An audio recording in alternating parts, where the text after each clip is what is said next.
I was already deep in the Apple Fitness and Peloton app ecosystems, so I just needed a high-quality, dumb bike that could talk to my tablet. After hundreds of miles, I can tell you this bike absolutely delivers on that promise. But it's not the seamless plug-and-play experience some people might be hoping for. Design and build quality. Unboxing this thing, my first impression was relief.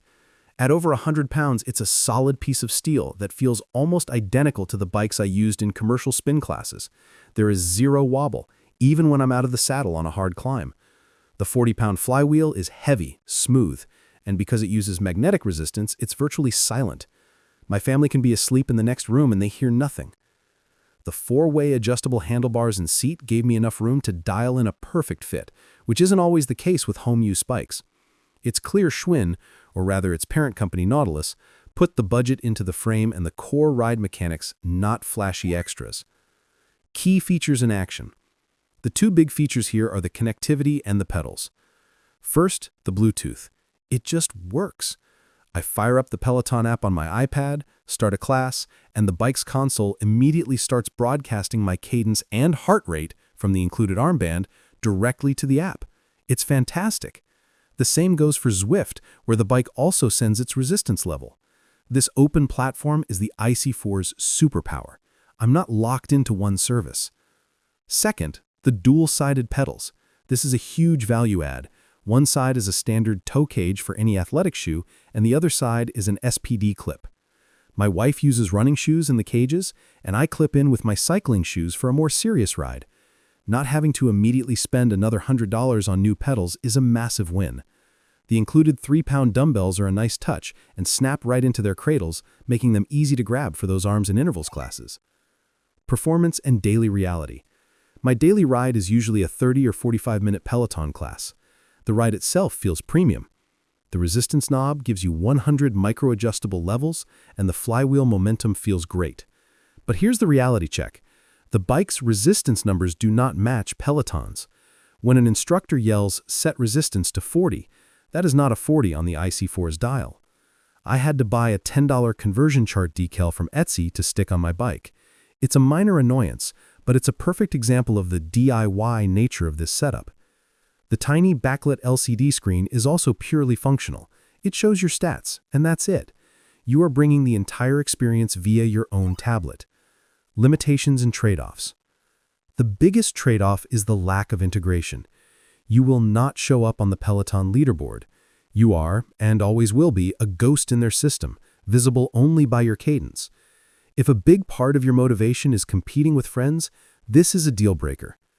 My other gripe is the assembly. I've seen the horror stories online about stripped pedal cranks, and it's almost always due to users cross-threading them during setup. You have to be patient and careful. Finally, the included heart rate armband is just okay.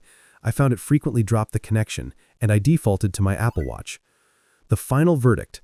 So, who is this bike for? Buy this if you are a value-driven, DIY-style person who wants a rock-solid, quiet bike. You already have a tablet and want the freedom to use any fitness app you choose, whether it's Peloton, Zwift, or Apple Fitness. You understand you're saving over $1,000 by giving up the integrated screen and the leaderboard. Skip this if you want a seamless, all-in-one appliance. If you hate troubleshooting, don't want to use conversion charts, or get motivated by competing on a leaderboard, this bike will frustrate you. In that case, you're better off spending the extra money for the real Peloton. It's a bike with no screen that, ironically, might be the smartest and most future-proof option on the market. It promises the premium connected fitness experience for half the price. After hundreds of miles, I can tell you it absolutely delivers, but it comes with one or two frustrations you need to know about. Design and build quality. Out of the box, this thing is a tank. It's built from heavy-gauge steel, and the 40-pound magnetic flywheel gives it a super stable, premium ride feel that you just don't get on cheaper, friction-based bikes. It's smooth, and most importantly, it's whisper quiet. My family can be asleep in the next room, and they hear nothing. It's no secret this is the exact same bike as the Schwinn IC4, just with different branding. The ergonomics are great for me, with 4-way adjustment on the seat and handlebars, My one big complaint is the water bottle holder placement. The cages are mounted vertically on the handlebars, and I absolutely bang my knees on them when I'm riding out of the saddle. It's a baffling design flaw. It's not a deal breaker, but it's annoying. Key features in action. The first key feature is the 100-level magnetic resistance. Instead of a felt pad rubbing on the wheel, this uses magnets, so there's no friction and no noise. The resistance is controlled by a red knob. Turning it adjusts your level from 1 to 100, which you see on the small backlit LCD console. This is great because it lets you quantify your effort. The console also shows your cadence, or RPM, which is the most critical metric for following along with Peloton, Apple Fitness Plus, or Zwift classes. The second and most important feature is its open platform Bluetooth connectivity. This is the whole reason to buy this bike. You turn it on and the bike starts broadcasting your cadence and heart rate from the included armband to any app that will listen. I fire up the Peloton app on my iPad, and boom, my cadence is right there on the screen. It integrates perfectly. This open platform approach means you aren't locked into one ecosystem. If you get tired of Peloton, you can fire up Zwift, and the C6 will transmit your cadence and estimated power, watts, to the app. You can try JRNY, Wahoo, or anything else. This flexibility is its killer app. You're not buying a $20,000 screen that might be obsolete in 3 years. You're just using the iPad or TV you already own. Performance and daily reality. In daily use, the C6 is fantastic. The ride feel is premium, and the heavy flywheel feels great for sprints and climbs. My daily routine is simple.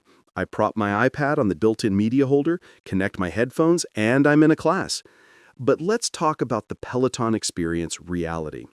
Peloton instructors call out resistance levels like, get to 45. The C6's 1 to 100 scale does not match Peloton's 1 to 100 scale. So the first thing I did was Google a Bowflex to Peloton resistance conversion chart, print it out, and tape it to my bike. It's a small hassle, but it works. The other reality is the resistance knob itself. It's not a digital clicking dial. It's a smooth turn knob, which means it can be a little imprecise. When an instructor yells, add 10, you can't just click, click, click. You have to give the knob a decent twist and watch the screen, and I sometimes overshoot or undershoot my number. It's a minor frustration, but one you feel in almost every class. Limitations and trade-offs. The biggest trade-off here is the lack of auto resistance. When you're using an app like Zwift, the C6 will not automatically increase the resistance when you hit a hill. You have to manually turn the knob to simulate the climb. This can pull you out of the experience and is the main feature you're giving up to save $1,000 over a dedicated smart bike. Second, the power and speed numbers it sends to Zwift are an estimation. They're consistent enough to track your own progress, but they're not as accurate as dedicated power meter pedals. If you're a serious data-driven cyclist, you'll find the numbers a bit generous. Final verdict. Buy this if you want a premium, quiet, magnetic resistance bike and you demand flexibility. If you want to use the Peloton app, but also want the freedom to use Zwift, Apple Fitness Plus, or whatever comes next, this is your bike. It's 90% of the Peloton experience for less than 50% of the price, and it doesn't lock you in. Skip this if you're a dedicated Zwift racer who needs auto resistance to feel 100% immersed. You should also skip this if you're a data purist who needs truly accurate power numbers, or if you just want that single, seamless, all-in-one screen and don't mind paying the premium and the subscription for it. This bike is a tank, and it's built for people who want a premium experience without being forced into a pricey, closed ecosystem. It's the anti-Peloton in many ways. But that freedom comes with a few quirks you need to know about. Design and build quality. The first thing you notice during assembly is the weight. This thing is 127 pounds, and it feels like commercial gym equipment, not a lightweight consumer gadget. The frame is heavy-gauge steel, and Sole backs it with a lifetime warranty, which tells you everything about their confidence in it. In daily use, this translates to zero wobble, even when I'm standing and sprinting. The 35-pound flywheel is hefty, providing a buttery smooth and silent pedal stroke. Adjustability is fantastic, with the seat and handlebars offering four-way, up, down, fore, aft, micro adjustments. Key features in action. The main story here is the 10.1-inch touchscreen. In a market full of bikes that lock you into their own app, this screen is refreshingly open. It comes preloaded with apps like Netflix, YouTube, and Spotify, but its killer feature is screen mirroring. Here's my real-world routine. On Tuesdays, I screen mirror the Peloton app from my tablet for a 30-minute HIIT class. On Thursdays, I prop that same tablet on the integrated holder, connect to the Zwift app, and let the bike's console just show my basic metrics. And on Saturday, for my long ride, I fire up Netflix directly on the bike screen. This freedom is the #1 reason to buy this bike. You are not paying for a machine just to pay again forever for the subscription that makes it work. The bike also has Bluetooth speakers, which are fine for a class, but a bit tinny for movies. I found myself using my own earbuds most of the time. The second key feature is the 100 levels of silent magnetic resistance controlled by a digital knob. This gives you a massive range, from feather-light recovery spins to a climb so heavy you can barely turn the pedals. Performance in daily reality. The ride quality is excellent. That heavy flywheel and magnetic resistance combo is silent and smooth, making it perfect for early morning workouts without waking up the house. The included hybrid pedals are great, letting you use either regular sneakers in the toe cages or clip in with your SPD cycling shoes. However, I did find one consistent quirk. When you turn the resistance knob, the feel of the resistance changes instantly, but the number on the screen lags for a second or two before it catches up. It's not a deal breaker, especially if you're just riding to feel, but if you're in a Peloton class trying to hit a specific resistance callout right now, that lag is noticeable. I also noticed a distinct clack-clack-clack noise from the drivetrain when I would stop pedaling abruptly, which surprised me on such a quiet bike, but it doesn't affect the ride. Limitations and trade-offs. The Sole SB1200 isn't perfect. That 10.1-inch screen feels small compared to the 22-inch and larger screens on competitors like the NordicTrack S22i or Peloton Bike Plus. While Sole offers its own free Sole Plus app with thousands of classes, it feels much clunkier and less polished than the iFit or Peloton platforms. I see it as a free bonus, not the main reason to buy this bike. You are not missing the flashy incline and decline features that NordicTrack offers, so you won't get that auto-adjusting feel during guided rides. This is a pure, solid, straightforward spinning bike. Final verdict. The Sole SB1200 is a fantastic piece of hardware that respects your freedom. It's a bike you'll still appreciate in 5 years, whether your favorite fitness app is Peloton, Zwift, or just Netflix. Buy this if you value build quality, a quiet ride, and the freedom to use any app you want without being locked into a subscription. You are a bring-your-own-experience kind of person who wants a rock-solid machine as your foundation. Skip this if you want the most seamless, immersive, and polished class experience right out of the box. If you want a massive, swiveling screen and a community leaderboard that just works without any fiddling, you're better off paying the premium for a closed ecosystem like Peloton. I came in thinking the big incline and decline feature was just a gimmick. I was wrong.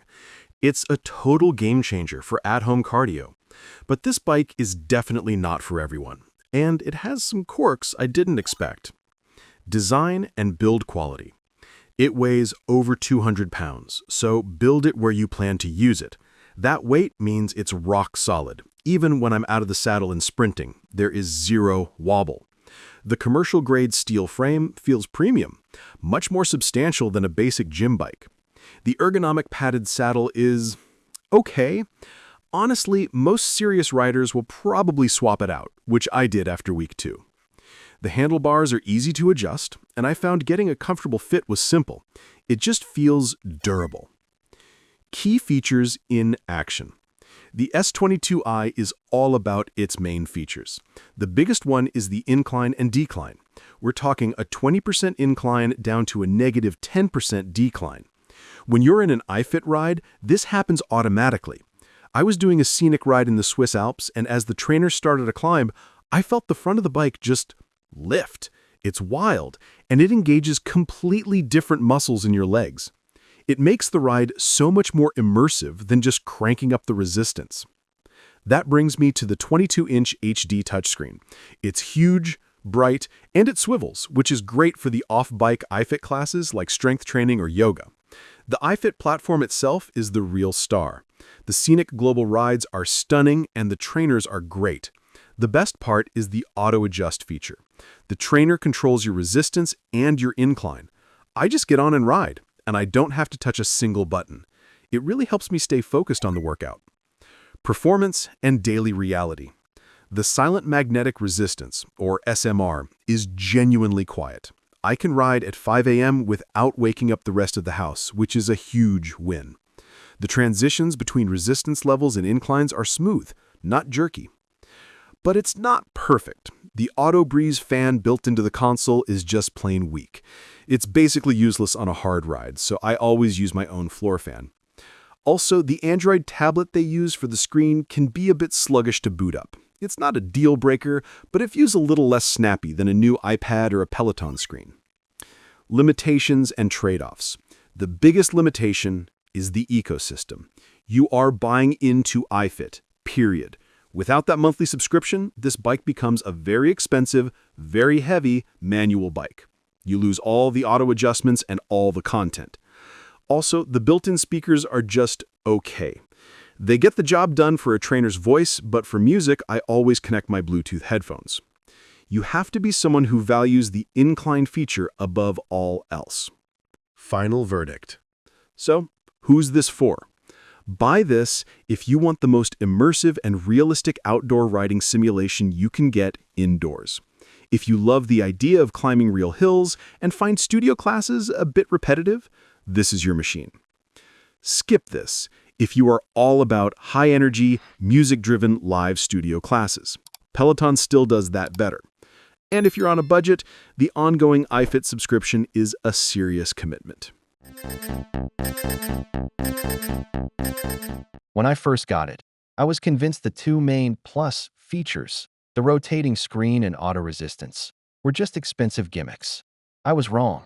It turns out those two features are the biggest reason this bike hasn't become a multi-thousand-dollar laundry rack. This isn't just a stationary bike. It's a gateway to an entire fitness ecosystem, but it's one that comes with some very real compromises. Design and build quality. Out of the box, the Bike Plus feels like a premium piece of equipment. The frame is compact, heavy, and made of welded steel. It has zero wobble, even when I'm out of the saddle during a high-intensity climb. It's also whisper quiet. The magnetic resistance is so smooth and silent that I can do a 6 a.m. ride in our apartment without waking anyone up. This is a massive upgrade from older, friction-based bikes. The screen is big, bright, and responsive. But the best part of the new design is the sound. The original bike had rear-facing speakers that sounded muddy. The Bike Plus has a proper front-facing soundbar, and the audio is crystal clear. When an instructor cues up a big drop, the music hits hard, and it makes a huge difference in motivation. Key features in action. Let's talk about the two big upgrades. First, the auto resistance. In a normal class, the instructor calls out a resistance range, say 40 to 50. On the old bike, you'd have to reach down and twist the red knob. On the Bike Plus, you just tap a lock icon on the screen, and the bike automatically adjusts you to the middle of that range. This is a genuine game changer.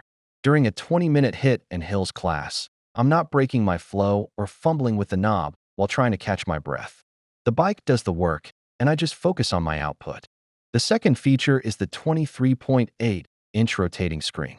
This is what unlocks the bootcamp classes. I'll do a 30-minute bike bootcamp with Jess Sims, which is maybe 10 minutes on the bike. Then you swivel the screen 180 degrees, hop off, and do 10 minutes of strength work with dumbbells on the mat. The screen is big enough to see clearly from 10 feet away, and the transition is seamless. This feature alone transformed the bike from a simple cardio machine into a full home gym solution for me. It's also great for yoga and stretching classes, performance, and daily reality. In daily use, this bike is just frictionless. The Apple Watch integration is flawless. I tap my watch to the screen, and it instantly syncs, tracking my heart rate and logging my workout. The 100-point digital resistance is incredibly granular, making small increases feel precise. The core software is what really separates Peloton. The class production, the music integration, and the sheer charisma of the instructors are on another level. It feels like a high-end boutique studio, not a pre-recorded video. My friend has a NordicTrack, and while its iFit content is amazing for scenic rides through mountains, the Peloton classes just feel more polished and motivating for a high-energy, instructor-led workout. Limitations and trade-offs. Now for the honest part. This machine is not perfect. First, the ecosystem is a gilded cage. You cannot use this beautiful screen for anything else. No Zwift, no Netflix, no other cycling apps. You are locked into the Peloton world. Second, the pedals. The bike comes with Look Delta-style cleats. As someone who has rode bikes, all my shoes and other bikes use the SPD cleat system. I had to buy a new pair of shoes just for the Peloton, which was an annoying extra expense. And the biggest trade-off is the price. You are paying a huge premium for the auto resistance and swivel screen. The NordicTrack S22i, its main rival, offers both of those features plus an automated incline and decline system that simulates hills, often for a similar or lower price. Final verdict. Buy this if you are motivated by high-energy studio classes, music, and instructor personalities. Buy this if you want the most polished, frictionless, and immersive boutique fitness experience at home, and you plan to use the boot camp and strength classes. Skip this if you are a data-driven cyclist who wants to use Zwift or other training apps. Skip this if you primarily want to do scenic, outdoor rides. NordicTrack's iFit and its incline/decline feature are far superior for that. And if you're on a budget, the original Peloton bike gives you 90% of the magic for a lot less cash.